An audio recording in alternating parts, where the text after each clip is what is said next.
Assalamualaikum anandaku yang soleh dan soleha. Apa kabar? Semoga kalian selalu sehat dan dalam lindungan Allah Subhanahu wa taala.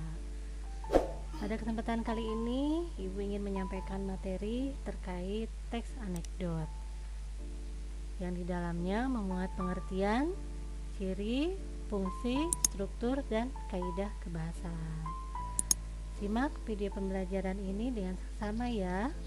Jangan lupa kalau ada hal-hal yang penting, silahkan kalian pause videonya, kemudian salin ke dalam buku catatan kalian.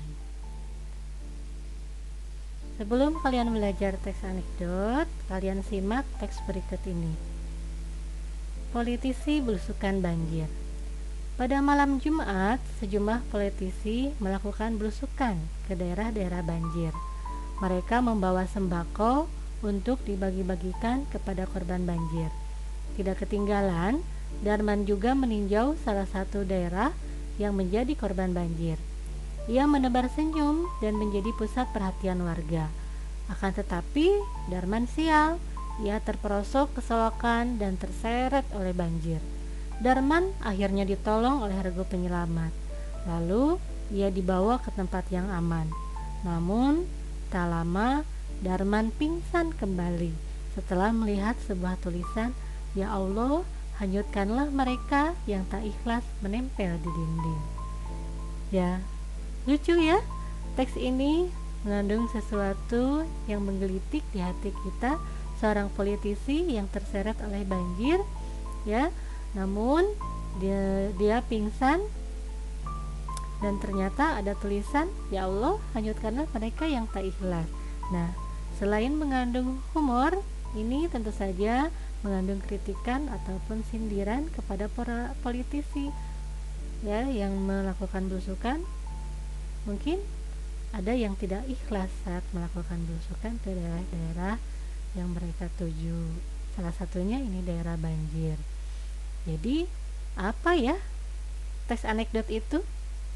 Yuk, kita lanjut. Yang pertama, pengertian teks anekdot. Teks anekdot adalah teks cerita lucu atau humor yang berisi tentang kritikan atau sindiran terhadap sesuatu. Jadi selain lucu, ya, mengandung kritikan ataupun sindiran. Itu merupakan pengertian teks anekdot. Adapun ciri-cirinya, yang pertama tentu saja mengandung unsur humor atau lucu ceritanya. Yang kedua bersifat menggelitik atau menghibur. Yang ketiga tentu saja selain humor ya menghibur, ada kritikan ataupun sindiran. Yang keempat, ceritanya itu mengenai tokoh yang dekat dengan kehidupan sehari-hari ataupun juga tokoh yang penting. Itu merupakan ciri-ciri teks anekdot. Selanjutnya, fungsi dibuatnya teks anekdot adalah sebagai sarana untuk memberikan kritikan atau sindiran secara halus terhadap seseorang tentang suatu hal yang dikemas dengan cerita lucu, agar yang dikritik tidak tersinggung. Jadi itulah fungsi dari dibuatnya sebuah teks anekdot. Lalu apa bedanya anekdot dengan humor? Kalau anekdot itu memiliki makna yang disampaikan adalah makna yang tersirat, bukan makna yang sebenarnya. Jadi ada sesuatu maksud di balik cerita tersebut. Kalau humor tentunya makna yang sebenarnya. Yang kedua, di dalam teks anekdot itu mengandung kritikan. Kalau humor hanya sebatas untuk menghibur semata. Dan dalam anekdot, topik yang dibahas mengenai hal yang berhubungan dengan kepentingan orang banyak, ya, sehingga pantas untuk dikritik atau disindir. Sedangkan humor itu biasanya topiknya umum, kehidupan sehari-hari dan tidak berhubungan dengan kepentingan banyak orang. Itulah perbedaan anekdot dan humor. Ya, kita lanjutkan. Ini adalah contoh teks humor yang berjudul Belajar Memasak. Seorang ibu mengajari anaknya memasak. Sambil dia menyiapkan hidangan takjil untuk berbuka puasa di meja makan, si ibu pun bersuara, "Neng, tolong taruh wajan di atas kompor." "Baik, Bu, Terus apa lagi? Masukkan 2 sendok makan minyak goreng. Tunggu sampai panas. Iya Bu, ini minyaknya sudah panas. Nah, masukkan bumbu yang sudah diulek halus. Tunggu sampai baunya harum ya. Sudah Bu, terus apa lagi? Tuangkan santan yang dipanci itu, lalu tunggu sampai mendidih. Baik Bu. Tak lama kemudian, santan sudah mendidih Bu, terus bagaimana? Kalau sudah mendidih, kasih salam. Nah, anak mendekatkan mukanya ke wajan sambil berbisik, Assalamualaikum. Lucu ya, ini merupakan contoh teks humor. Di dalamnya hanya sebatas untuk menghibur semata, tidak ada sesuatu yang dikritik atau disinggung ya. Jadi sangat berbeda antara teks anekdot dengan teks humor, walaupun di dalamnya sama-sama tujuannya untuk menghibur, tetapi teks anekdot memiliki sindiran ataupun kritikan, dan humor tidak mengandung sindiran ataupun kritikan. Ya, kita lanjutkan.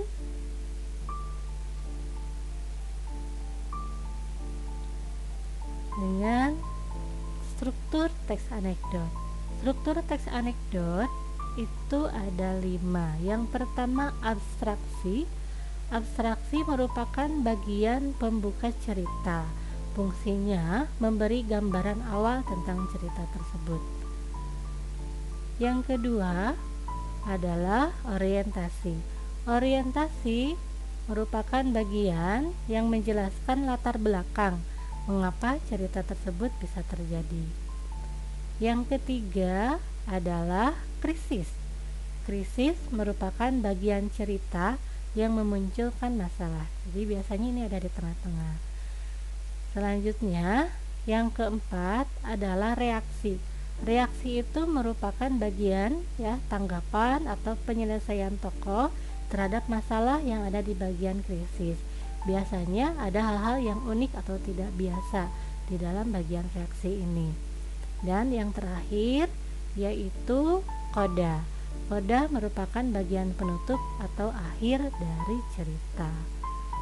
Nah, contohnya ini ada sebuah teks anekdot yang berjudul Aksi Maling Tertangkap CCTV. Dan ini strukturnya. Kita lihat. Seorang warga melapor kemalingan. Ini merupakan abstraksi, jadi pembuka cerita. Selanjutnya, kata pelapor, "Pak, saya kemalingan." Polisi berkata, "Kemalingan apa?" "Mobil, Pak, tapi saya beruntung, Pak." Nah, itu merupakan orientasi. Jadi awal mula kejadian atau latar belakang kejadian, bahwa di awal mula kejadian dalam cerita itu bahwa ada seorang pelapor yang datang kepada pihak kepolisian ya, pada polisi menyampaikan bahwa dia sudah kemalingan ya, kemalingan mobil. Itu merupakan orientasi awal mula kejadian atau latar belakang kejadian. Selanjutnya, kata polisi, "Kemalingan kok beruntung?" "Iya, Pak, saya beruntung karena CCTV merekam dengan jelas wajah malingnya." Namun, kata polisi, "Sudah minta izin malingnya untuk merekam?" Nah, itu merupakan krisis. Krisis itu bagian di dalam cerita teks anekdot dan mengandung masalah.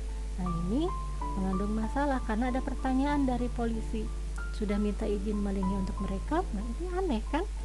Ya, itu merupakan masalah. Akhirnya pelapor menjawab, "Belum," sambil menatap polisi dengan penuh keheranan. Kata polisi, "Itu ilegal. Anda saya tangkap." Nah, itu reaksi. Reaksi itu adalah tanggapan dari krisis, ya. Dan ini sesuatu yang unik, tidak biasa. Mengapa tidak biasa?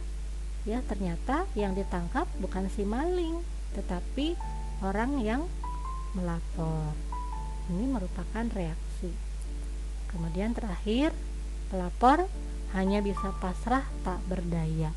Ini merupakan koda. Koda itu adalah bagian penutup atau ending dari sebuah cerita teks anekdot. Nah, itu ya anak-anakku sekalian, struktur teks anekdot. Ada 5: abstraksi, orientasi, krisis, reaksi, dan koda.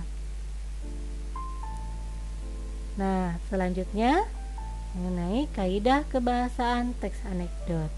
Yang pertama adalah kata kerja aksi.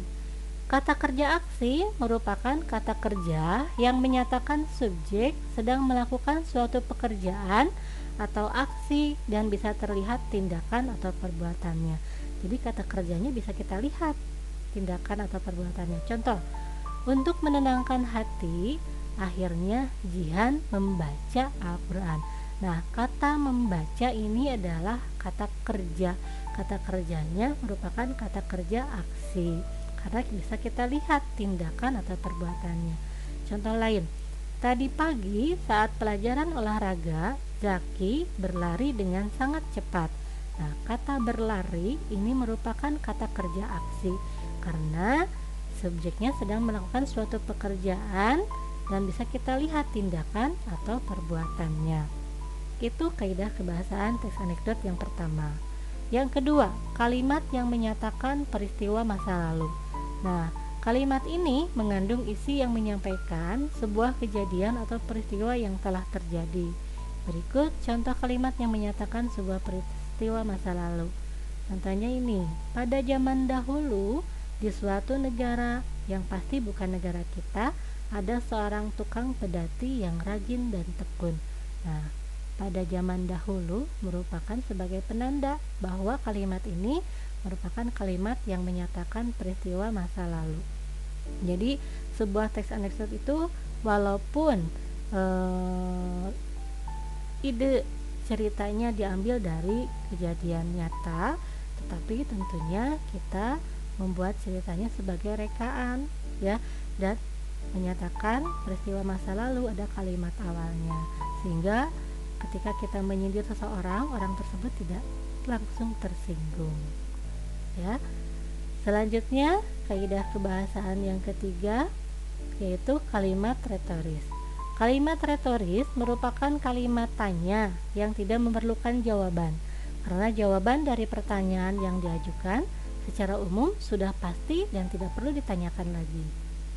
Contoh, siapa yang ingin masuk surga? Itu adalah kalimat retoris, karena jawabannya sudah jelas. Semua orang pasti ingin masuk surga, jadi tidak perlu ditanyakan kembali. Ya, itulah kalimat retoris. Selanjutnya, konjungsi temporal. Konjungsi temporal merupakan kata hubung yang menyatakan hubungan waktu, seperti lalu, kemudian, sebelumnya, selanjutnya, sejak, sejenak, sambil, seraya, hingga. Contoh, waktu aku berjalan-jalan ke taman sekolah, aku melihat putri sedang termenung. Kemudian dia menangis. Nah, kata kemudian ini merupakan konjungsi temporal atau konjungsi yang berhubungan dengan waktu. Oke, kaidah kebahasaan teks anekdot yang selanjutnya yaitu kalimat perintah. Kalimat perintah atau biasa juga disebut kalimat imperatif merupakan kalimat yang berisi perintah tentang sesuatu hal dengan tujuan agar orang yang diperintah dapat melaksanakan perintah tersebut. Di akhir kalimat, biasanya kalimat perintah ini menggunakan tanda seru. Nah, seperti ini ya. Contohnya ini, buang sampah itu pada tempatnya. Tanda seru. Bacakan puisi karya W.S. Rendra. Ini merupakan kalimat perintah, jadi menyuruh orang lain untuk melakukan sesuatu. Dan kaidah kebahasaan teks anekdot yang terakhir ini, kalimat seru. Kalimat seru merupakan kalimat yang digunakan untuk menggambarkan perasaan yang ada di dalam diri seseorang, seperti marah, kesal, sedih, gembira, dan lain-lain. Kalimat seru juga atau kalimat interjeksi ya, di akhir menggunakan tanda seru, tapi tidak meminta orang lain untuk melakukan sesuatu ya. Jadi ini menggambarkan perasaan si pembicara, bisa marah, kesal, sedih, ataupun perasaan yang lain. Contoh ini, ih tak sudi aku jadi pacarmu. Nah ini kan di akhir tanda seru, jadi ada intonasi yang naik situ. Asik, besok kita berangkat ke Korea. Nah itu adalah kalimat seru. Wah, kerudungmu bagus sekali. itu merupakan kalimat seru ya. Jadi kalimat yang digunakan untuk menggambarkan perasaan yang ada dalam diri kita. Baik, anandaku sekalian, itulah materi pembelajaran pada kesempatan kali ini. Semoga bermanfaat. Jangan lupa ya untuk like, subscribe, dan komen mengenai apa yang Ibu sampaikan pada kesempatan kali ini. Terima kasih, sampai jumpa. Assalamualaikum warahmatullahi wabarakatuh.